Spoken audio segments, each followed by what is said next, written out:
वक्रतुंड महाकाय सूर्यकोटि समप्रभ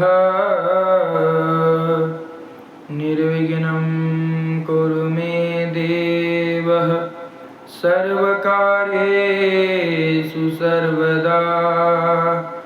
गजाननं भूतगणादिसेवितं कपित्थजम्बूफलचारुभक्षणम् उमाशुतशोकविनाशकारकं नमामि विघ्नेश्वरपादपङ्कजम्।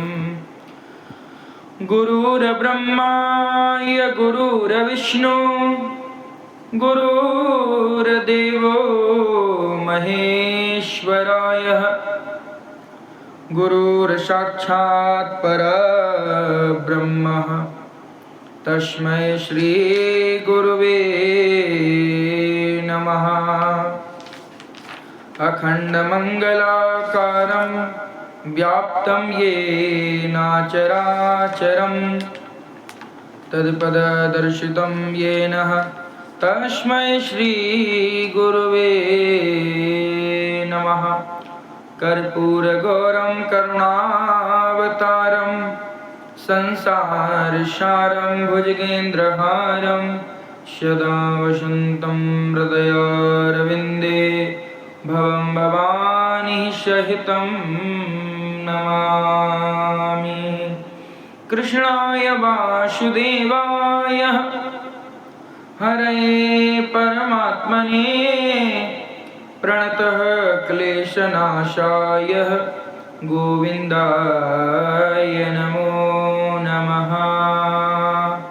सच्चिदानन्दरूपाय विश्वोत्पत्त्यादिहेतवे तापत्रयविनाशाय श्रीकृष्णाय वयं नमः। बोलिए श्री बालकृष्ण लाल की जय हो। चलिए आज का चरित्र है हमारा अंगवैन एवं पृथु चरित्र। महाराज पृथु के चरित्र को आज हम श्रवण करेंगे। किस प्रकार भगवान पृथु की वंश परंपरा रुद्र गीता एवं नारद जी का बहिराजा को उपदेश, इस लीला को श्रवण करते हैं। बोली श्री कृष्ण कन्हैया लाल की जय। ध्रुव जी के वंश में एक राजा हुआ था, उसका नाम था अंग। अंग के यहाँ हुआ वैन। अंग सदाचारी था और वैन दुराचारी। वैन के शासन काल में प्रजा बहुत दुखी हो गई। वैन राजा के शासन काल में अधर्म बढ़ गया तो ब्राह्मणों ने श्राप देकर उसका नाश किया। राजा के बिना प्रजा दुखी होने लगी। वैन राजा के शरीर का मंथन किया।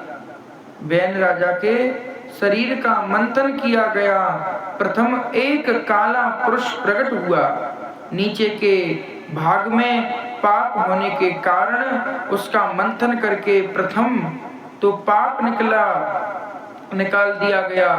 नाभि से नीचे का भाग उत्तम नहीं है, इसके ऊपर का भाग उत्तम कहा गया है। नाभि से नीचे के अंग का सुख लेने जैसा नहीं है। मनुष्य के ऊपर का भाग पवित्र है, फिर ऊपर के पवित्र भाग का बहुओं का मंथन वेद मंत्रों द्वारा किया गया। उससे पृथु महाराज का प्राकट्य हुआ। बोले पृथु जी महाराज की जय। श्रीधर स्वामी ने कहा है कि इन लोगों ने बहुओं का मंथन किया। अंत अर्चन भक्ति रूप पृथु महाराज प्रकट हुए।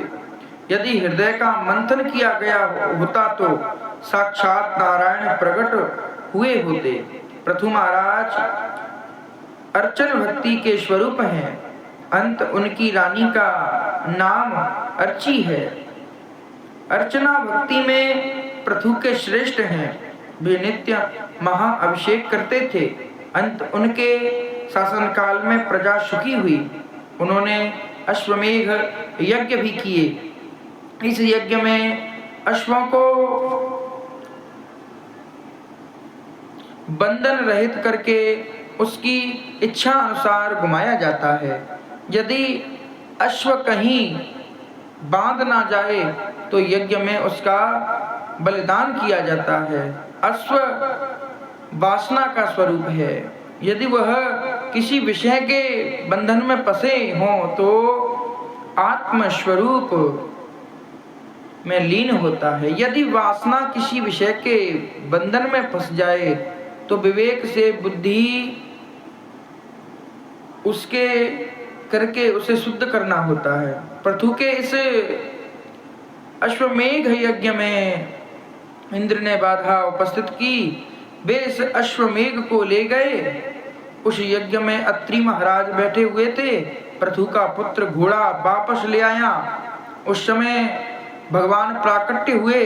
पृथु ने भगवान से प्रार्थना की, मैं मोक्ष की इच्छा नहीं रखता, क्योंकि वह आपकी कीर्ति की कथा सुनने का सुख नहीं मिल पाता। मेरी तो एक ही प्रार्थना है कि आपकी कथा के श्रवण के लिए मुझे दास 10,000 कान दें, कि जिससे मैं आपकी लीला कथा सुनता रहूं। आपके एक चरण की सेवा चाहे लक्ष्मी जी करें, किंतु दूसरे चरण की सेवा में करना चाहता हूँ। पृथु राजा ने धर्म अनुसार प्रजा का पालन किया और पृथु में समहित कई प्रकार के रसों का उद्योक्त पूर्वक दोहन किया। उन्होंने अपनी प्रजा को बार बार धार्मिक शिक्षा दी। वे चाहते थे कि उनकी प्रजा धर्म की मर्यादाओं का पालन करे। पृथु महाराज गाय तथा ब्राह्मणों का पालन करते थे। गाय घास खाकर दूध देती है। ब्राह्मण साधारण भिक्षा से जीवन निर्वाह करके सभी को ज्ञान दान करता है। गाय और ब्राह्मण के संतुष्ट होने पर प्रजा को शक्ति और ज्ञान मिलते हैं और प्रजा सुखी होती है। आजकल के राज्यकर्ता ऐसा सोचते तो प्रजा सुखी हो सकती है। जब संपत्ति की अपेक्षा अच्छे संस्कार और धर्म की आवश्यकता अधिक महसूस होगी तो बुद्धिगत भी होगी, तभी देश सुखी होगा। पृथु महाराज एक बार रानी अर्ची के साथ बैठे हुए थे कि वहां सनत कुमार आए। उनके सत्संग से राजा को वैराग्य उत्पन्न हुआ। वे अर्ची के साथ वन में गए। पृथु महाराज स्वर्ग में गए। सनत कुमारों के उपदेश में उन्होंने वनवास लिया। प्राचीन काल में तो राजा भी राज्य त्याग करके वन में बसकर प्रभु भजन करते थे, किंतु इस अर्थ और भोग प्रदान काल में वनवास करने की इच्छा किसी को होती ही नहीं है। फिर सुख शांति मिले तो कैसे मिले। पृथु के वंश परंपरा रुद्र गीता एवं नारद जी का बहिराजा को उपदेश देना। पृथु महाराज के पश्चात उनका पुत्र विचित्रश्वा राजा बना। वे 3 बंधु थे, हरक्ष, धूम्रकेश और वक्र। इसके पश्चात अंतर्ध्यान के यहाँ अभिध्यान और हव्यध्यान के यहाँ प्राचीन वाही राजा हुआ। प्राचीन वाही राजा के यहाँ प्रचेता हुए। प्रचेता नारायण का सरोवर के किनारे आए। नारद जी ने उनको रुद्र गीता का उपदेश दिया। उससे भगवान शंकर प्रसन्न हुए और उन्होंने राजाओं से कहा कि तुम तप करो। बिना तप किए सिद्धि नहीं मिल पाती। तप न करने वाले का पतन होता है। शंकर जी भगवान ऐसी आज्ञा देकर अदृश्य हो गए। शंकर जी के बताए हुए स्तोत्र का जाप करते हुए प्रचेता तपश्चर्या करने लगे। नारद जी ने उस समय बहिराजा से प्रश्न किया, तुमने यज्ञ तो अनेक किए हैं, क्योंकि तुम्हें शांति मिली। राजा ने कहा, नहीं नारद जी, तो फिर तुम ये यज्ञ क्यों कर रहे हो? राजा, मुझे प्रभु ने बहुत कुछ दिया है, अंत में यज्ञ कर रहा हूँ। यज्ञों के द्वारा मैं ब्राह्मणों की सेवा कर रहा हूँ। यज्ञ के द्वारा भी संपत्ति का सामंजस्य से सहयोग, दुरुपयोग और सदुपयोग कर रहा हूँ। यज्ञ से भी तो वैसी शांति नहीं मिल पाती है। नारद जी प्राचीन बाहु राजा को समझा रहे हैं, जन्म मृत्यु के चक्र से जीव मुक्त हो पाए तभी पूर्ण शांति प्राप्त हो सकती है। यज्ञ से तेरा कल्याण नहीं होगा। कल्याण के लिए चित्त शुद्ध आवश्यक है। चित्त शुद्धि होने के पश्चात एकांत में बैठकर ध्यान करने की आवश्यकता है। केवल यज्ञ करने से ईश्वर का साक्षात्कार नहीं हो सकता। तू स्वर्ग में तो जाएगा, किंतु मेरे पुण्यों का क्षय होगा। अंत स्वर्ग में से तुझे निकाल दिया जाएगा। इसलिए शांति से बैठकर तू आत्मस्वरूप का चिंतन कर। तुझे अपने ही आत्मस्वरूप का ज्ञान नहीं है, अब यज्ञ करने की आवश्यकता नहीं है।